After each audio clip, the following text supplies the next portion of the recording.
And good morning. It's way too early in the morning for intro titles.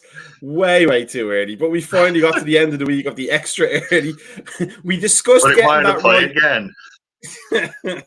It's a nifty tune, I have to say. It's a nifty little tune. Definitely wants to wake you up in the morning. Nice little jazzy tune. Yes, good morning, everybody. Wakey for the last early morning morning coffee of the week and tea.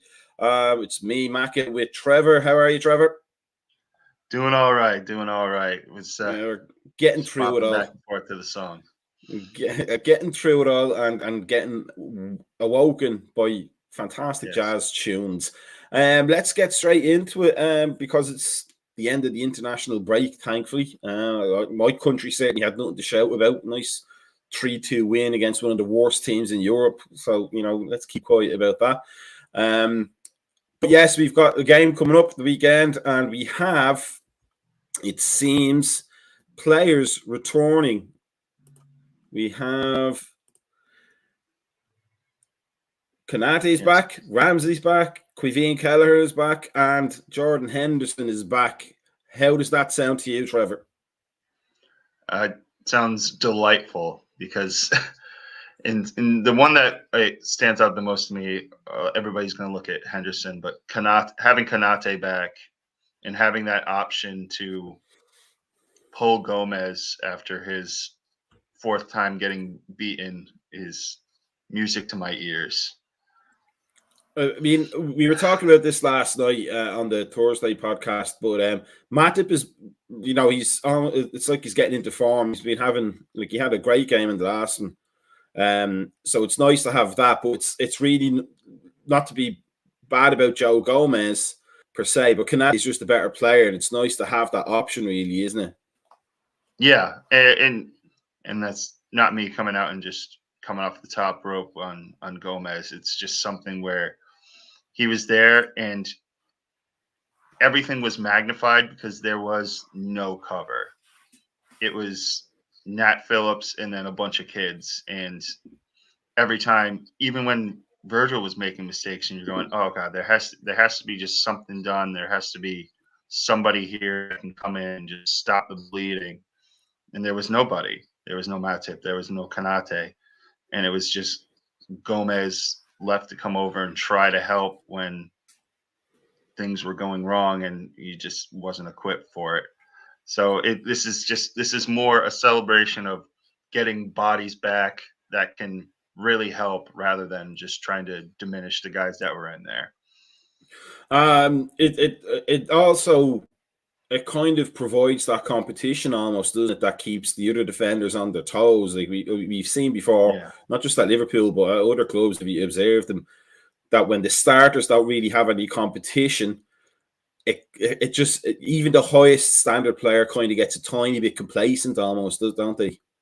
Yeah, it's the old iron sharpens iron deal where you just want there to be not necessarily like guys looking over their shoulders at all times, but guys having healthy competition, keeping themselves on their game, and making sure that you're putting out the best 11 every week. In kind of light of that, not that we can say Alisson has done badly or anything, but he hasn't seemed quite himself so far this season. Do you think that has anything to do with the fact that, I think Quivine Kelleher is the second best goalkeeper at the club and is more of a challenger? Do you agree with that? And do you think his return might sharpen Becker up, as he said, because iron sharpens iron? And I don't think Adrian is iron. No. I agree that I don't think Kelleher is going to usurp him by any stretch of the imagination anytime soon. But to have that guy that you can trust to throw in a Champions League game or a cup game and not have Alisson have to stretch himself, then just going at it in every competition and not have to worry about Adrian hauling the ball right into the path of a striker every time a shot over 5 miles an hour comes at him is very helpful. And yeah, I think Kelleher's a guy that really will push Alisson to be back to his best and provide us fantastic cover in every competition that we're in.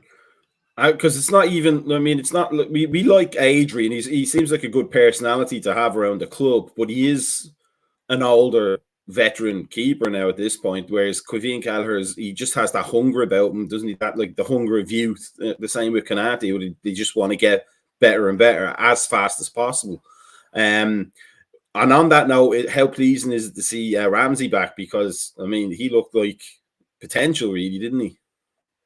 Yeah, and that was kind of like one of the real just bummers, other than some of the results at the start of the season. Just having that guy that you came in with a lot of versatility for your back line, just being able to kind of like spell guys that are really wiped out, and just not having him there and not giving him that opportunity to show what he can do.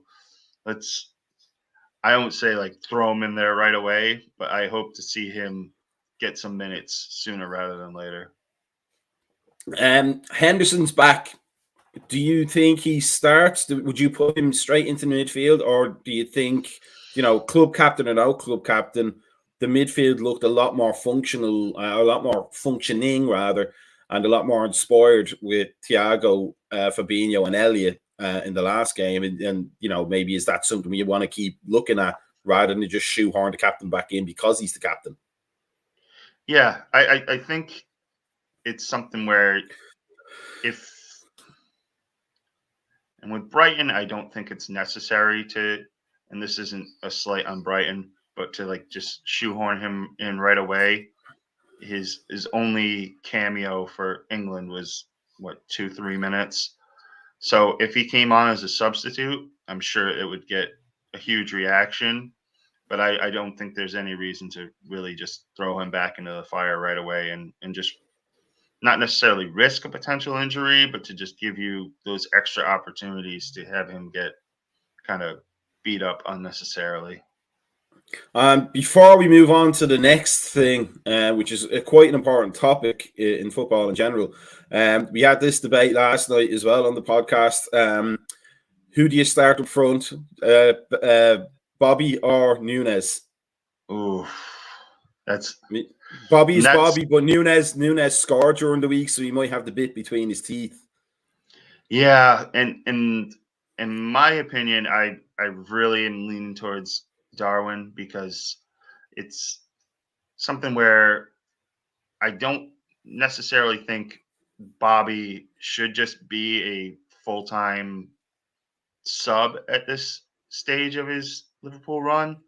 But if you're going to get Darwin any type of momentum, I think, yeah, like you said, scoring and then giving him that immediate opportunity in the league is important, just to kind of really let him get that momentum going. And yeah, that's one of the big reasons why I'd say he's the one that I'd go with.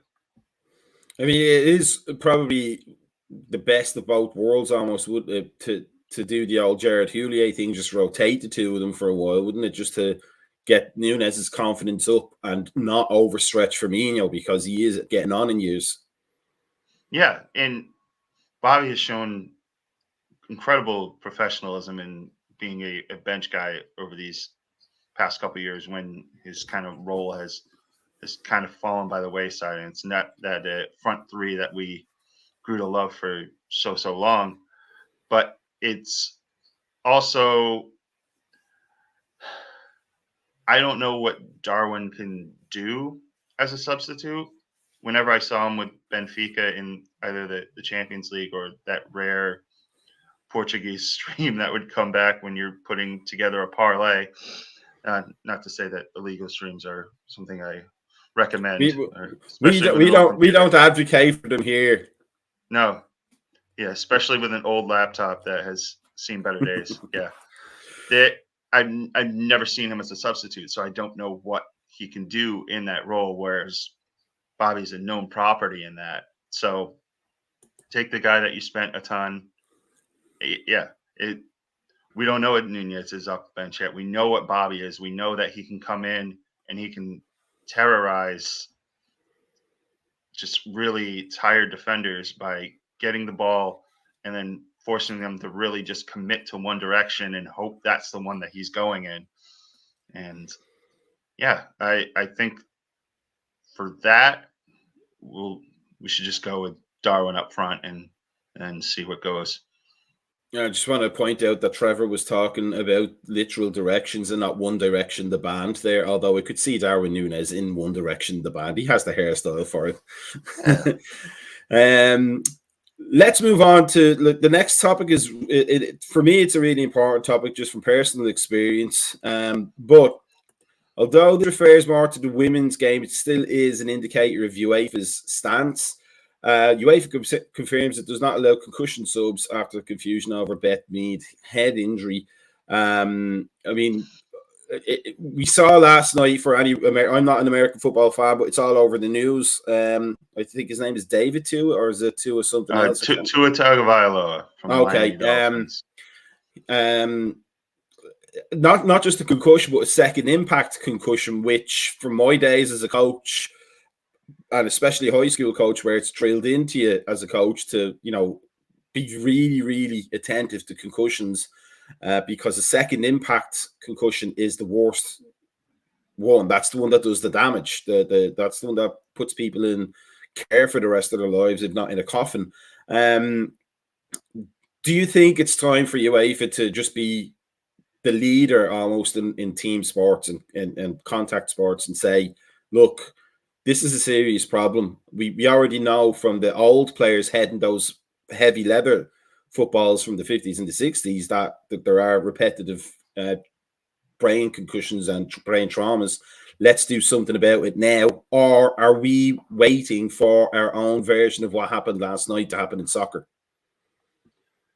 I sadly think it's the latter, because a lot of these governing bodies like to be reactionary rather than proactive, and it's a sad state of affairs given where we are in the sporting world. But yeah, the Tua thing last night was scary, because in his last game, he had got his the old timers term, he got his bell wrong and was trying to walk back to the huddle and just kind of got jelly legs and collapsed twice.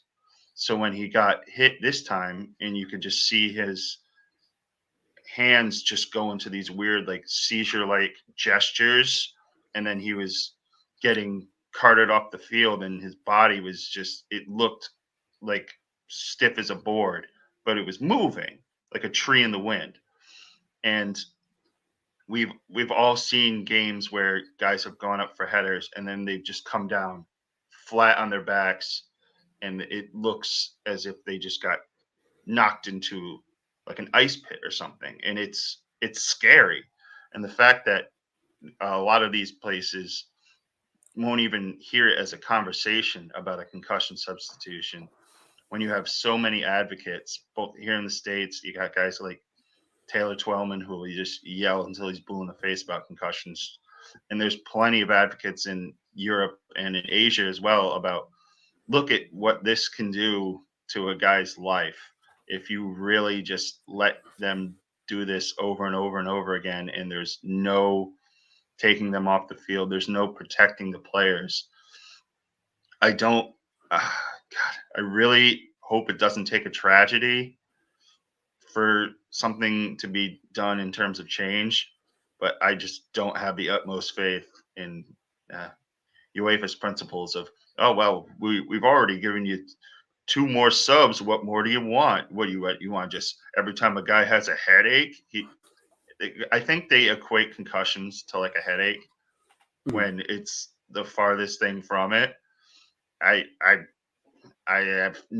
starting to just get angrily rambly because I've seen people with multiple concussions in my personal life, and it goes from sentient person to absolute mess very quickly if they're not dealt with properly. And yeah, I just don't want to see somebody on that scale, or anybody in general, just be reduced to that for something that could have been very much avoided.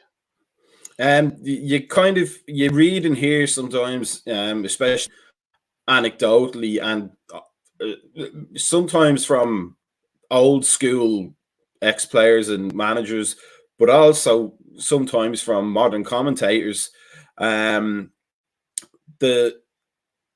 the player, the player wants to stay on the field. It's really like the players that want to keep going. But as I'm sure you know, and I know personally, a person who's concussed in a sport, and I've seen many concussions in soccer, they don't know their backside from their elbow at that point, and even after, even post concussion, like the actual event, they're still concussed. There's still space. I mean, there's a whole return to play protocol in schools that takes weeks, not a few days. Is it time for the people in charge to be the grown-ups in the room and finally just say, it's not even worth the money? Like the lawsuits are coming down the pipe if we don't get on this now.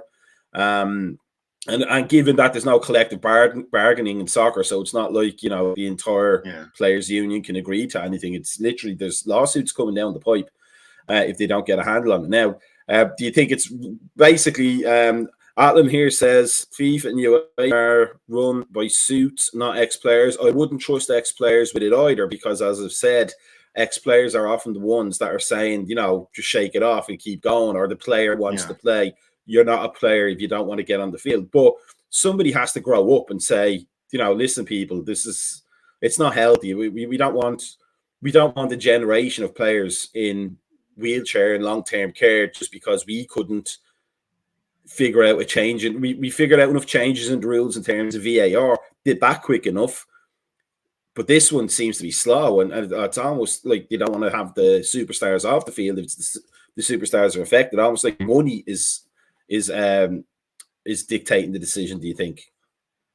Yeah, and to what Alan said, the suits and the ex-players, nobody wants that, which is the problem that you have. And like Mac is saying, you have to have that adult pipe up and go, all right, yes, we're in the business of football, and the players are thinking, all right, these guys are assets and the draw of the business, so you have to keep them in play at all costs.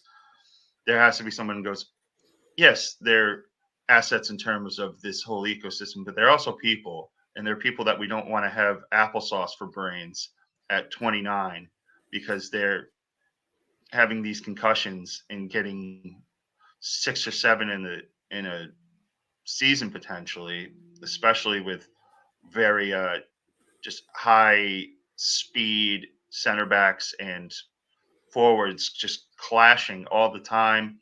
And there's lots more of these scenarios coming more and more just because of the speed of the game. And so just, the bottom line is, like you said, somebody has to come in and go, no, this is a thing that needs to be addressed, and it needs to be addressed seriously and thoughtfully, and get ahead of something for once before, like you said, the lawsuits come thick and fast, and then they're putting out a press release. Well, after long and diligent research, we are instituting a concussion sub. No, it's because you're getting sued for millions of dollars is now why you're instituting it. Get ahead of it. Save yourself some money. Save yourself some PR. Just be smart. Long and diligent research into the balance books. I think that's what it would end up being. Very much so. Very quick. All of the research says, because it becomes an issue in youth soccer rather, most of the cushions come from head to ground contact or head to head contact. And there's always like this movement to remove heading from soccer, which to be a little bit old school, heading is almost what makes soccer different than all the other sports, because no other sports use their head to control projectile that's flying around the field. Would you advocate for the removal of heading from the game, or do you think that would be too much of a radical change that would like literally stop it from being soccer? No, and I've seen a lot of places, especially up here in the Northeast, that have tried to do it on a youth level, and because they're playing the games in more like cold weather environments, and maybe not having an 8-year-old head a frozen soccer ball is a pretty good idea. But for professionals that are doing it, I don't think you can take it out of the game. You just need to have other things that you can do to help them, like a concussion substitution. Like a concussion. It's almost logical, isn't it, Trevor? God. That's why it won't happen. Way too sensible. It's amazing how we just came up with a very simple and easy solution in all of 5 seconds. I think on one of the shows, like my idea always was to have like either an under 23 player or a veteran, like somebody over 30 who's like retired and who maybe doing their coaching badges or something like that, who's going to play full time, would be an ideal, like almost like a designated sub that can come on for the length of time it takes to assess, the player, so that the team is not disadvantaged, rather than have one of your subs come on. Imagine having Messi as a concussion sub in his prime because he just wasn't starting that week. I mean, it's there's ways around it, but we really do rely, as we said, on somebody standing up and being the grown up and putting their foot down and saying, it's time to clean up the room. The playtime is over. Let's wrap that up and move on to the next thing, which I just find it hilarious. US group KAM Sports still interested in buying Premier League club, and that Premier League club is Everton. And I have to be honest, if somebody had said an American company was looking to buy Everton, I would have said Home Depot, because there's so much wood in the Goodison stands that they'd make a fortune just selling 2x4s after they stripped it. Is this yet another fantastic pie in the sky false hope for Everton fans that they're finally going to get rich, or is this a serious bid? I think, especially now with the Bowley regime coming in at Chelsea, all of these hedge funds and wealth funds that run a lot of things here in the States are going to just see every team in England as just an investment opportunity.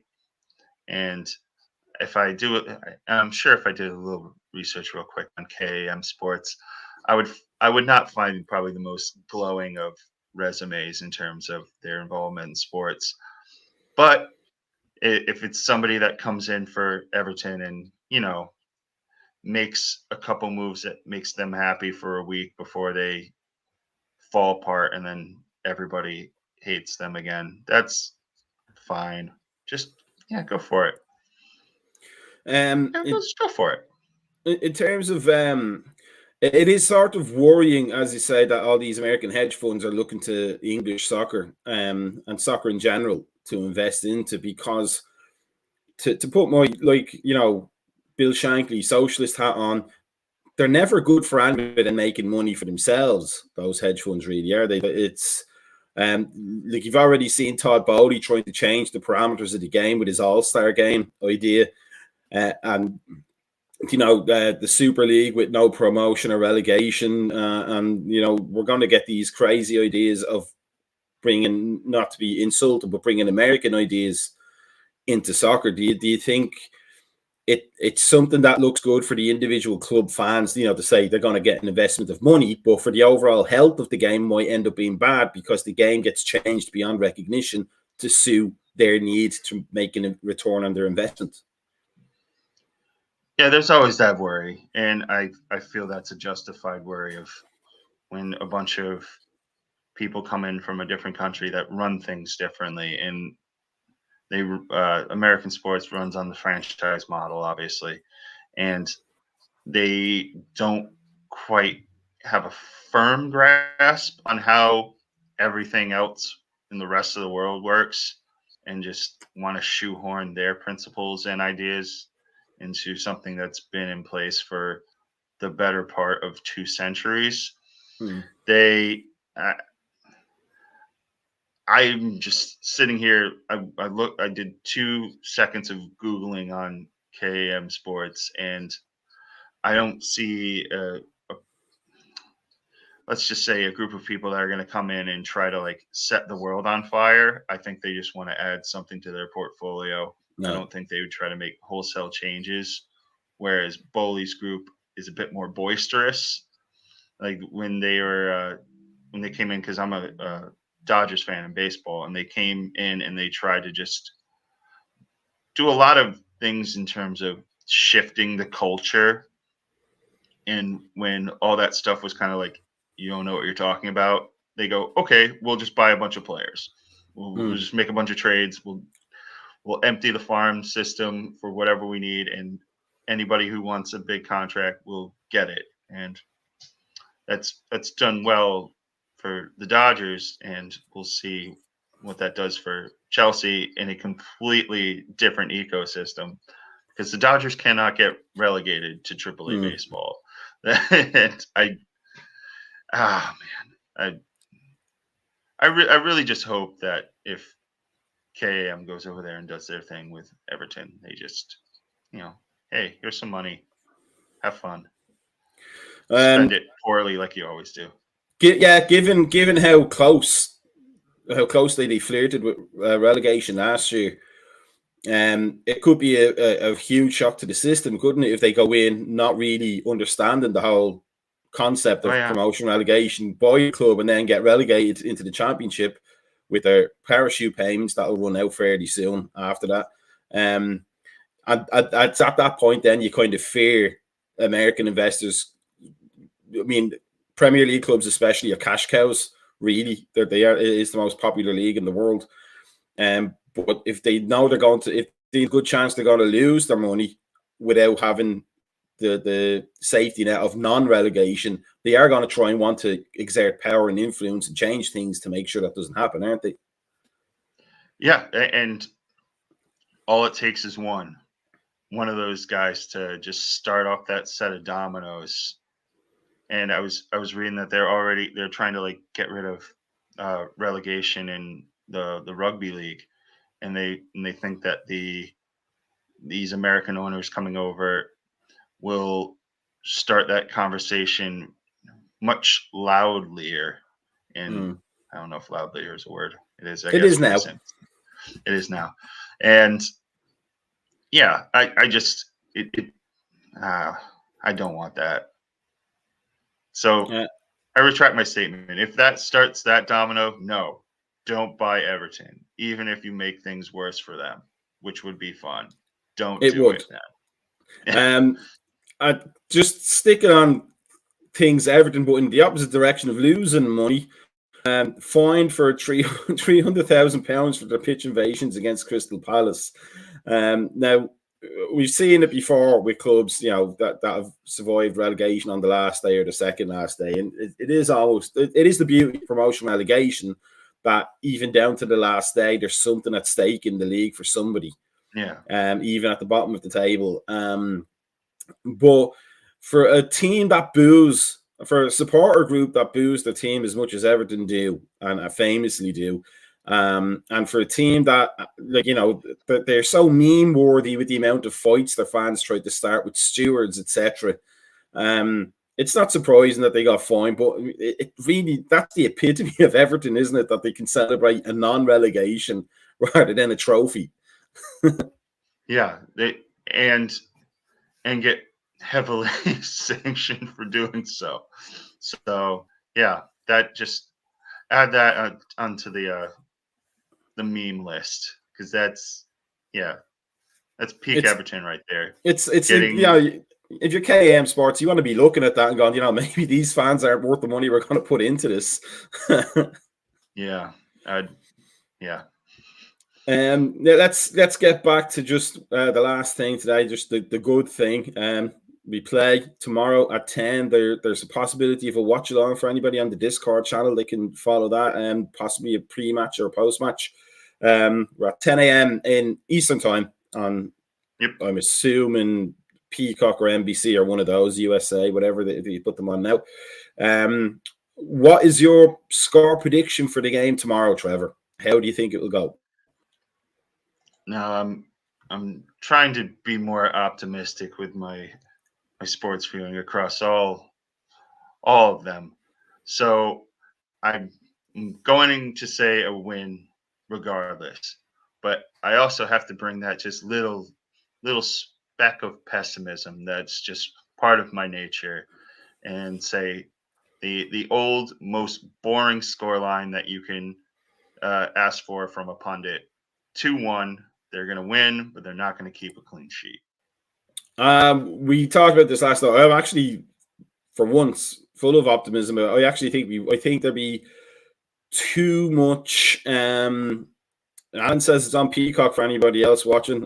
So if you don't have Peacock, we don't advocate for illegal streams. Yeah. I've forgotten how to wink. Yes, I'm going to go for a 2-0. I actually think we might keep the clean sheet because I think those Kanate returning and all that is going to up the game for the defenders. But I also, Brighton are not famed for scoring goals under Graham Potter. That really was their weakness. I don't think that's changing anytime soon because for me, always goal scoring is a talent economy. It's not about tactics or strategy. You have to have people who know how to put the ball in the net. And Brighton just don't have them right now. So I think we might actually get away with it. And Alan's on the extra special coffees there because he thinks it's going to be at 1 for him. That's going to be that's going to be a scoreline now. 2-1 for Alan. I'm saying either way, we're delighted to have it back. Yes. There you go, 2-1 for Alan, just so everybody knows he's not on the gin chocolate milks like I am. I think it's gonna be great to have it back, the proper soccer, as they say. And I always say that because Ireland do so badly in the internationals these days. If we were doing well, it'd be international weeks would be great.